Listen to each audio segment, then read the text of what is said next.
Hey folks, I'm in Hendersonville, Tennessee at the home of Joe Hobbenrich, and Joe's let me set up here. Joe is actually, he saved me from being without a truck. The truck is sitting back in, what was it, Dover, Tennessee, waiting on a new Jasper transmission. I think it comes in the end of the week. I'm flying home today.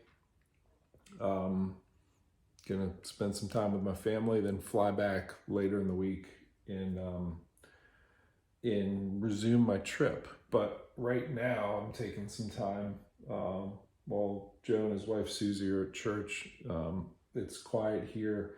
I'm doing a little bit of editing, and I wanted to give you a little bit of insight on what what it's like to edit a video that is this involved. You'll see I have nothing on the timeline, and I'm reviewing all of these different clips of Russ Snyders, really just doing a historic performance, really just doing well. So he won the national championship, but this is what I do.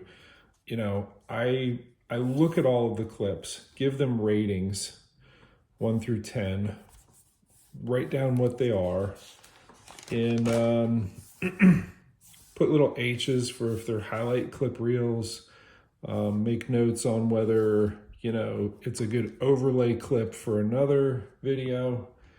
And before I even put anything on the timeline, I've done this work to make sure that when I start laying clips onto the timeline, I have some guidance to look ahead to say, okay, what am I working with?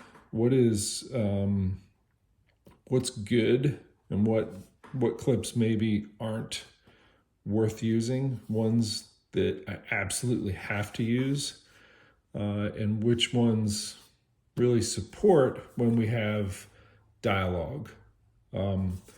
Russ was kind enough to give us insight, and I didn't expect it of him. I just wanted him to compete. I didn't know that he would be as willing to be as interactive, and not everyone is. Sometimes when you're in competition, you want to be left alone, and that was my game plan. But Russ was very gracious to give insight on what he was doing, what he was seeing, what he was experiencing, what his thought process was.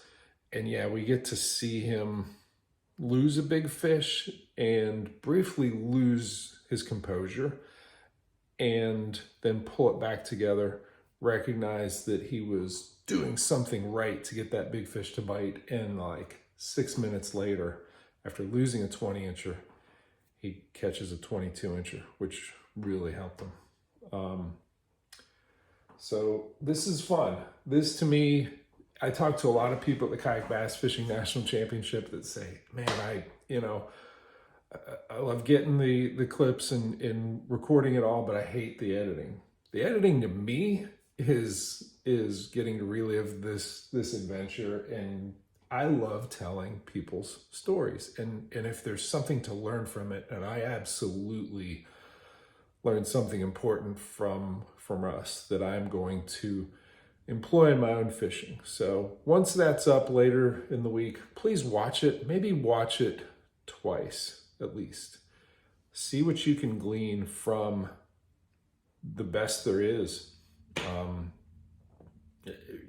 Part of it is the pre-fishing that he did with Cody Milton.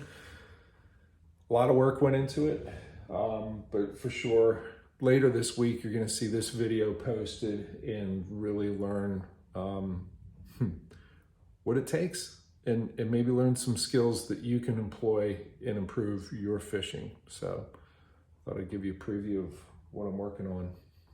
Thanks for watching. See ya.